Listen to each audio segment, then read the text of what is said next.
Yes, absolutely. People will kill us for lunch. Yes. For sure.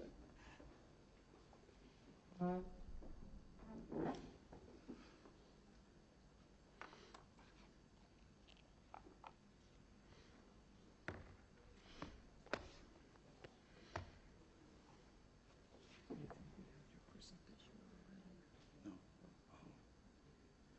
Well,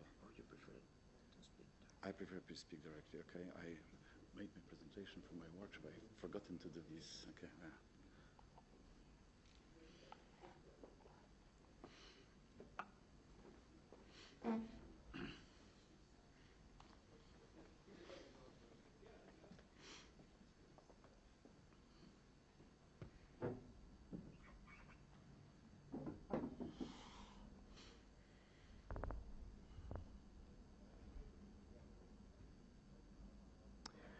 Good morning to you all. I'm going to start the presentation of DataSphere aspects of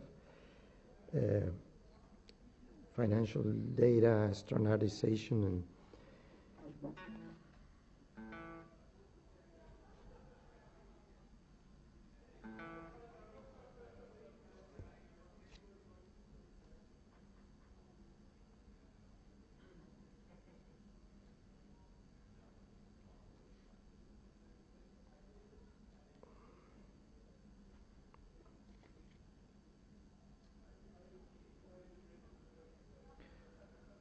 well, not to lose too much time, I prefer that Mirek, Dirk, Aitor, and Javier, anytime they would like to speak, would make their self-presentation. So I'm just going to give my vision as a private law expert, but I suspect that there is not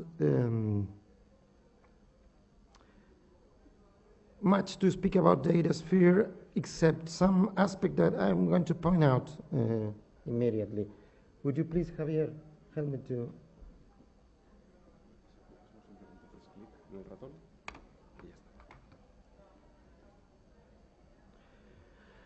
In the past days, we have been working about data standardization and data modeling in terms of definition of regulatory environment to communicate.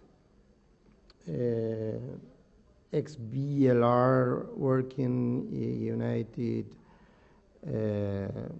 expert working in the EU community is a good sample of that. But there are many institutions working in parallel all over the world to make this thing.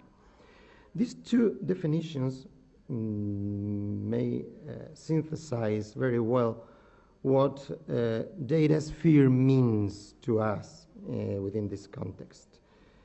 Notional environment in which digital data are stored, or web tech service provision, and I give you there some samples: connection, hosting, applications, and so on. And within the context of blockchain, distributed ledger technology services also. Well, in the parallel sessions of yesterday, we were working about the semantics and ontologies behind this, and Mirek is going to speak to us something about that, some developments on the concept of ontologies and semantics. But first thing I would like to pose to the debaters is, what is the meta language behind? Because Ignacio Boixo yesterday told us, who is the beneficial owner of data standardization? Because the European community are working all together to satisfy someone's interests. Otherwise, it makes no sense. No, there was here 5 minutes ago, I don't see him now, an IOSCO representative, and it seems that they were not working together because they were utilizing a language for derivatives, for derivative products, or for other financial products, and that was a particular language, and there were probably no connection with other markets' languages, and that's a big problem. And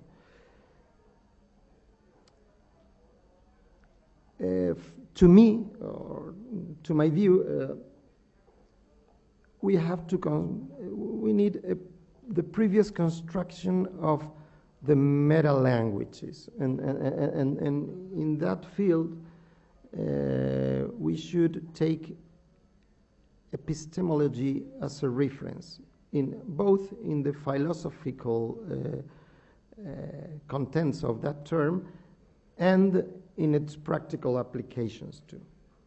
The episteme is the Greek word that represents the theory of knowledge behind the RegTech and the RegTackling aspects concerning the uniformation and standardization of languages.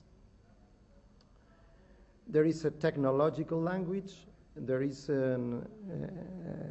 are several types of taxonomization and categorization of languages in several regulatory fields. And is there a dilemma in the choice? That's a question I would send to my speaking accompanants, and maybe that's a pseudo dilemma. No? Please, Javier. Or no, this is not working. I don't know if this is working. Okay. I give you some well-determined fields where or by which or through which currently different working groups in the European community are working about this. We should practice an legal economic analysis or economic analysis of law, or as they prefer to say in the United States, law and economic analysis. I think, to my view, we should balance the three alternatives for ruling in very general terms. There is a ruling coming from self-regulatory organizations, the SROs. There is a focus, there is a very different approach made focusing on self-regulations from firms, from big firms mainly, but lately also from fintech startups. And there's a third approach made by states or by public administrations, and that's what I call the deontic ruling approach. How we should balance these three alternative approaches to improve the efficiency of ruling. That is, I think, to me, that is the biggest challenges for the European regulators, for all, not in particular for European Central Bank or for the IOSCO, I mean from the ESMA or for others. No? Secondly, what is the ethical charter? I give two samples: best practices, best practice codes, best practice codes on operational infrastructures, and then controls over licensees. But who are the licensees in trusted open data ecosystems? Who are? I don't know who are the licensees. We are working in a semi-public blockchain now. We're trying to build on a new blockchain in Spain, a semi-public, probably deregulated blockchain, and it's a permissioned blockchain, and the participants in that blockchain are democratically trying to establish consensus protocols, particular consensus protocols, and How do they do this? On an open software licensing basis. Stakeholder federation. I saw before that little participants were in favor of voting for the competitional or democratic consensus as the main difficulties for the blockchain developments. But I think that's a fundamental aspect. Standard publication and competition commitments are essential for the development of a DataSphere community that is really operative and working on. Mirek is going to talk something to us about semantics, but when we build a thesaurus, including metadata organization, those metadata included on the provisions of theoretical data organizational provisions are universal or not?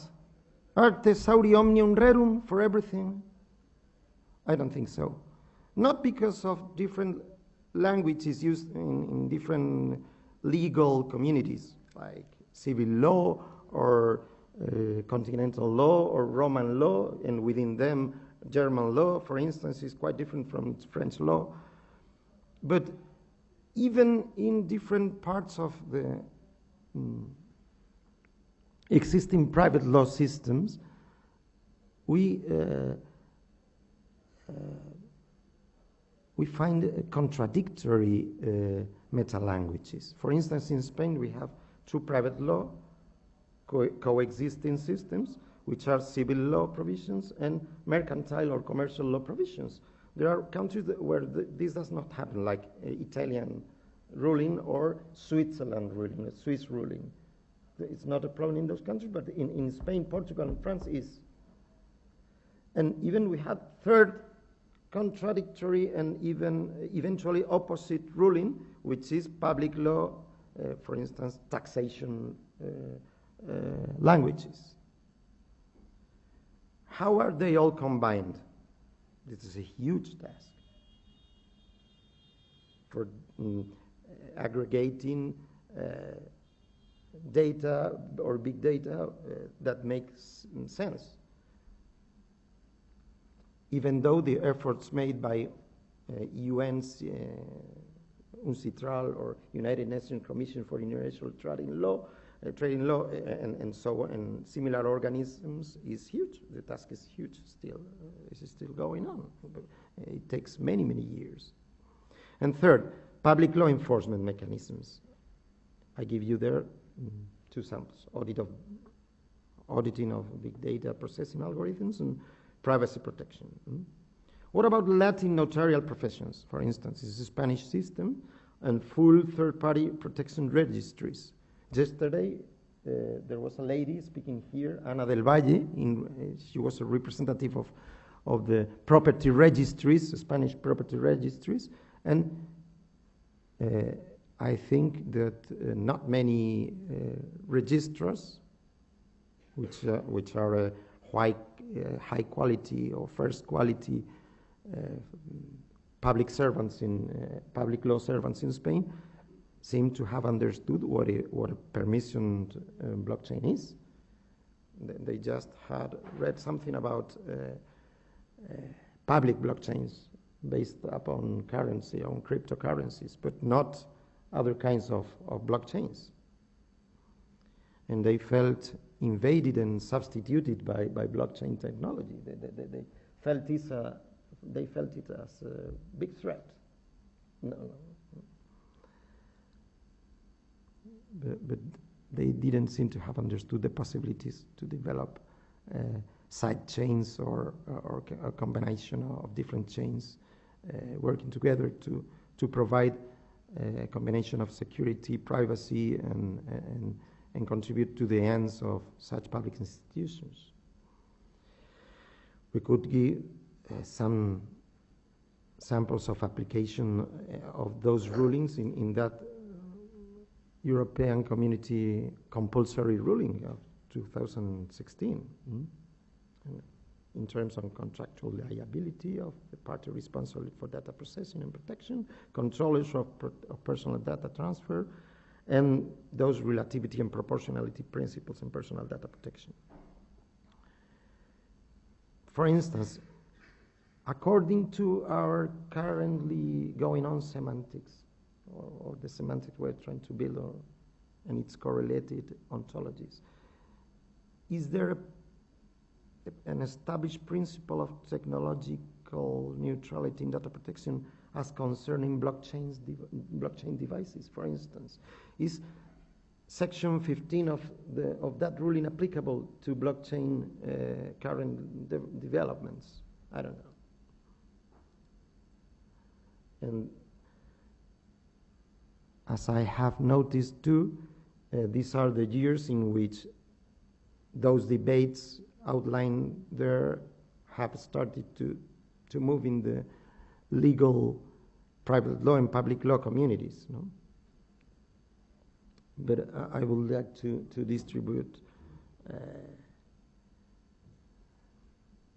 my word and speak something about the 10 or more year horizon. Many of those issues have been outlined already by Bayu, mainly by Bayu this morning, and I wouldn't like to duplicate my speech. I just want to pause them and set them for further debate. So I'm going to give the word to Mirik. Thank you. Otherwise, we will never go to have lunch and so on. Okay. I will try to keep short. Okay. So my name is Mirek Sopek. I'm founder and CTO of Macolab, company incorporated in Poland, with offices in France, UK, United States, and we are digital solutions agency. I would like to start the context in the context of what you're saying by some unusual statement or unusual recollection. We are in Jesuit-founded university, right? Who knows in the auditory another famous Jesuit, Teilhard de Chardin? How many people know Teilhard de Chardin? Just two? Amazing. Why I mentioned the name of Teilhard de Chardin? Because Teilhard de Chardin, French Jesuit, was the one who put the concept that is absolutely important to the deeper understanding of DataSphere, of everything that goes on today with the move of law, ethics, money, value into the data sphere, whatever kind it is. And this concept is called noosphere or new sphere. That comes from the concept of noesis, okay? And it's absolutely amazing. And I think that everybody in the digital world should read Teilhard de Chardin, despite differences in religion, philosophy, whatever. This is such amazing and visionary approach to what is the evolution post or after biological evolution that may happen. And this explains a lot of also controversies and dilemmas that we have today. Because it's very hard to really grasp the essence if you don't go into fundamentals of philosophy. In this case, amazingly, something grounded in Jesuits' philosophy, okay? If you can name something like that. So that's amazing reference to the place we are and the bigger context. However, now when we ask about ontology, I would start from not telling anything particular, but from trying to answer your question, how we should start. Where is this metadata level on which we should find ground or foundation for development in these different areas that we have discussed here, that you mentioned and introduced us? I think about two approaches. And frankly speaking, I have no answer which one is better. One is the top-down approach, and another is bottom-up approach. When we speak about top-down approach, to my dismay, I see almost complete ignorance about fundamental development in something which is called the upper ontologies movement, okay? And here in Europe, we have one of the best people ever existing, still alive and still active, Professor Nicola Guarino from Italy, yep, who created Dolce, the upper ontology. In the United States, we have Barry Smith, who also has strong links to Europe. He worked in Leipzig in Germany with his BFO, Basic Foundational Ontology. And these upper ontologies really form this layer of metadata where we first define fundamental concepts, like what it means to exist in time, what it means to exist as the object that doesn't change, what is the manifestation, what is change, and so on and so forth, what is the object itself, what is relation, and so on and so forth, right? What is the basis for taxonomy? So this is exactly the ground in which I think we should ground our research when we go top down. However, we need to be careful because in many attempts to go that path, top down, we sometimes forgot the realities. Reality of people, reality of the dialogue, of the exchange going on social media and everywhere, and also the practice in economy, blockchains, and all these things. So there is an alternative approach, which I call bottom-up. And this approach we presented yesterday in our workshop is represented paradoxically by big guys today, okay? So the most important player is Google, of course, right? However, I must say that Google is doing that part in a really neutral way. So they invited Bing, their competitors, certainly, Yahoo, when still was powerful, in Europe, or bigger Europe, if you like, they invited Yandex from Russia, and now they start to extend this concept to China, and this concept is called schema.org. What it is, it's absolutely simplistic model of ontology that was built from bottom-up perspective. So they looked into what is the most important object, or what are the most important objects on the web, because that was related to the web, of course. And if you look there, you see that this web actually covers cars, people, organizations, so objects of the real world. And the whole schema.org is like the movement to create the ontology, really, ontology, but with totally different approach, where you don't go through very deep philosophical concept, but you actually look into the fundamental entities that are important for selling, for exchanging money, and many, many things like that. And you build this structure, which is based on a quite simple formalization scheme. So for those who know a little bit semantics, let me tell you that schema.org is built on RDFS model with some modifications. And of course, in this panel, I can't go deeper into this. We had this presentation yesterday, and slides are available.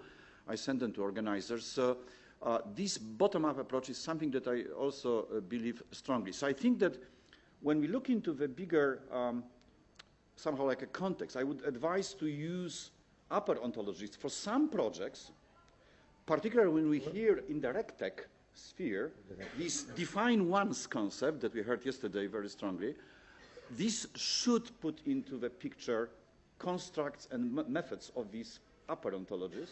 However, when we go for situations where we don't aim to that big scene, we should really go for simpler things, bottom up, okay? And in our presentation, we showed how we potentially could use the schema.org approach to literally make XBRL more popular. That's what was the essence of our presentation yesterday, or our workshop.